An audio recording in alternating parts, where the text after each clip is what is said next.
अस्सलामुअलैकुम। आज हमारा टॉपिक बच्चे फॉर्म ऑफ एनर्जी है। तो एनर्जी की डिफरेंट फॉर्म होती हैं।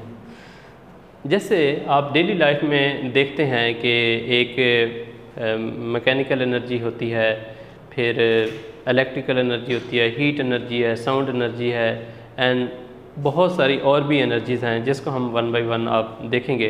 पहले हम ये देखते हैं कि आज जो टॉपिक है हमारा, इसमें टोटल हम कितनी फॉर्म ऑफ एनर्जी पढ़ने वाले हैं। तो फर्स्ट ये है मैकेनिकल एनर्जी। मैकेनिकल एनर्जी, इसको वन बाय वन फिर डिटेल से देखते हैं कि मैकेनिकल एनर्जी क्या होती है। Second, heat energy. Heat energy. फिर थर्ड पे हम देख रहे हैं हीट और केमिकल एनर्जी देख लेते हैं। Chemical energy. और फिर फोर्थ पे इलेक्ट्रिकल एनर्जी। Electrical energy. और फिफ्थ है electrical sound energy. Light energy. Light भी एनर्जी की फॉर्म है। Light energy.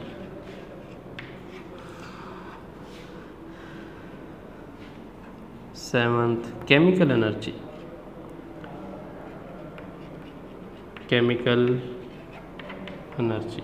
ये डिफरेंट फॉर्म ऑफ एनर्जीज़ हैं। एनर्जी किसी भी शक्ल में होती है और एनर्जी एक फॉर्म से दूसरी फॉर्म में कन्वर्ट हो जाती है।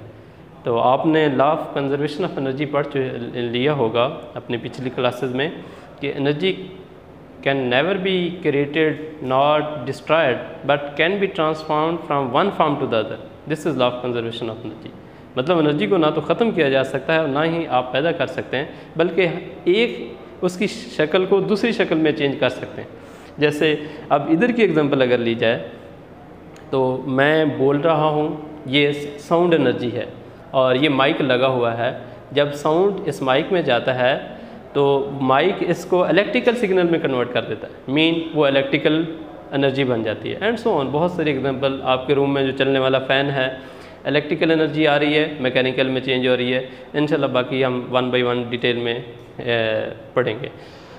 तो इसको याद रखना है बच्चे। मैकेनिकल एनर्जी सबसे पहले देखते हैं, फिर हीट एनर्जी। मैकेनिकल एनर्जी क्या है? मैकेनिकल एनर्जी हम ऐसे डिफ़ाइन कर सकते हैं कि ये ऐसी एनर्जी है जिसमें दो और एनर्जीज़ होती हैं। ये क्या बात है? ये ऐसे ही है जैसे एक वाटर जो डैम में स्टोर किया जाता है, वो एक पोटेंशियल एनर्जी है। अच्छा, तो वो एक एनर्जी आपको मिल गई कि वो पोटेंशियल एनर्जी है। अब वो पानी हाइट से नीचे गिर भी रहा है, अब उसके पास दो एनर्जीज़ हैं। एक तो हाइट पे है, दूसरा मूव भी कर रहा है, रन भी कर रहा है टरबाइन को चलाने के लिए। तो इसका मतलब है वो जो वाटर के पास एनर्जी होगी उसको हम मैकेनिकल एनर्जी कहेंगे। तो पता यहाँ से ये चला कि energy possessed by the body due to its motion and position. Yes, तो इस तरह हम इसको डिफ़ाइन कर सकते हैं कि मैकेनिकल एनर्जी क्या है। Energy possessed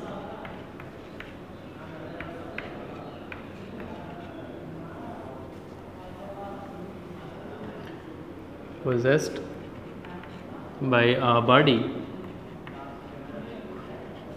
due to its position and motion. Example में हम लिख सकते हैं कि मूविंग कार के पास भी दोनों एनर्जीज होती हैं। सेकंड, रनिंग वाटर है at some height. Running water stored in dam. और थर्ड, विंड भी कह सकते हैं, विंड।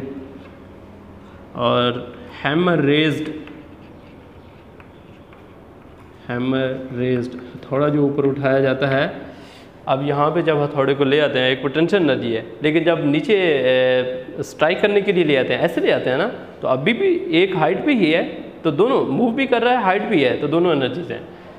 ये चीज़ें बच्चे आसानी से आप समझ सकते हैं कि एट ए टाइम बॉडी के पास दो एनर्जीज हों, पोटेंशियल और किनेटिक, ऐसी दोनों एनर्जी के कम्बिनेशन को हम मैकेनिकल एनर्जी कहते हैं। एग्जाम्पल ये देती है। अब इसके बाद है हीट एनर्जी। हीट एनर्जी क्या है कि ऐसी एनर्जी जो हॉट बॉडीज़ से मिलती है। तो सबसे बेस्ट एग्जांपल हॉट बॉडीज़ की क्या है कि जो हम डेली लाइफ में एक्सपीरियंस करते हैं, देखते हैं उसको, sun is the main source of the heat energy. तो ये बहुत सिंपल से टॉपिक है, डेली लाइफ में आप ये चीज़ें देखते भी रहते हैं, तो इसको खुद से कंटेंट बना के आपने लिखना है। तो heat energy the energy given by the hot body is called heat energy. आगे एग्जांपल, जैसे हम sun is a main source of energy. एक और कौन सी चीज़ है जिसको हम बर्न करें और हीट मिलती है, जैसे फ्यूल है गाड़ियों में, इंजन में वो इग्निशन होती है, फिर उससे हमें एक एनर्जी मिलती है। और वो अब ये आपका कंसेप्ट क्लियर होना चाहिए, जब वो फ्यूल जलता है वहाँ से और गैसेस निकलती हैं, तो गैसेस एक्सपैंड होती हैं, तो वो एक ख़ास पोटेंशियल पे जाती हैं, और वो क्या है पोटेंशियल एनर्जी। और जब उसको एक रास्ता मिलता है किसी चीज़ को चलाने के लिए, तो वो किनेटिक में कन्वर्ट हो जाती हैं। तो दोनों एनर्जीज उसके पास होती हैं, इसलिए वो बॉडी वर्क करती है। तो केमिकल एनर्जी क्या है, हीट एनर्जी कैसे कवर करेंगे, सबसे पहले देखेंगे डेफिनेशन। तो फर्स्ट सेंटेंस है heat given by the hot bodies, और सोर्स क्या है इसका, सोर्स जैसे सन है, बर्निंग ऑयल है, बर्निंग फ्यूल कहते हैं, फ्यूल एट्सेट्रा। इसके बाद है केमिकल एनर्जी। केमिकल एनर्जी क्या करती है, केमिकल एनर्जी भी एक एनर्जी से दूसरी एनर्जी में कन्वर्ट हो सकती है। जैसे घर में जो यूपीएस की बैटरी पड़ी हुई है, वो क्या होता है, उसमें सल्फ्यूरिक एसिड होता है, वो केमिकल एनर्जी है, और फिर किस में, इलेक्ट्रिकल में कन्वर्ट हो जाता है, इलेक्ट्रोलिसिस प्रोसेस होता है, उसके बाद इलेक्ट्रिकल एनर्जी में कन्वर्ट हो जाता है। तो एनर्जी स्टोर्ड इन केमिकल या फ्यूल और फूड, वो केमिकल एनर्जी ही होती है। हम जो खाना खाते हैं उससे हमें जो एनर्जी मिलती है वो in form of chemical energy मिलती है। तो और जो फ्यूल हम यूज़ कर रहे हैं वो केमिकल एनर्जी है। तो एक आपका MCQ भी है, जैसे ये थर्मल पावर प्लांट होते हैं, वहाँ पे कोयला जो है वो जलता है, वहाँ से एनर्जी जो हमें मिलती है, पहले कोयला में जो एनर्जी स्टोर है वो केमिकल एनर्जी है, बर्निंग होगी, फिर वो और एनर्जीज बनती हैं, हीट एनर्जी, और फिर वाटर को स्टीम में कन्वर्ट करते हैं, फिर टरबाइन चलाते हैं। तो ये है केमिकल एनर्जी। इसके बाद इलेक्ट्रिकल एनर्जी। इलेक्ट्रिकल एनर्जी ऐसी एनर्जी होती है जिसमें आप देखते हैं इलेक्ट्रॉन की मोशन होती है और वो करंट बनता है, और इस चीज़ को वो इलेक्ट्रॉन के पास एनर्जी होती है, तो वो एनर्जी आगे ट्रांसफ़र भी हो सकती है। जैसे आप जिस रूम में बैठे हैं, बल्ब का बटन ऑन करें तो वो इलेक्ट्रिकल एनर्जी किस में, हीट में कन्वर्ट होगी और लाइट में भी कन्वर्ट हो जाएगी। तो मेन सोर्स क्या है इलेक्ट्रिकल एनर्जी का, वो इलेक्ट्रिक जनरेटर है। तो और बैटरी या सेल भी इलेक्ट्रिकल एनर्जी में आते हैं। तो यहाँ तक बच्चे हमारा कवर हुआ है इलेक्ट्रिकल एनर्जी तक। इंशाल्लाह बाकी ये साउंड एनर्जी, लाइट एनर्जी और ये केमिकल एनर्जी अगेन आ गया, इस चीज़ द्वारा डिस्कस करेंगे। इंशाल्लाह बाकी एनर्जी जो रह गई हैं इसको अगेन डिस्कस करेंगे। आपका यही कोर्स है, आपके मंथली टेस्ट में भी इसको सही तरीके से याद करना है। अल्लाह हाफिज़।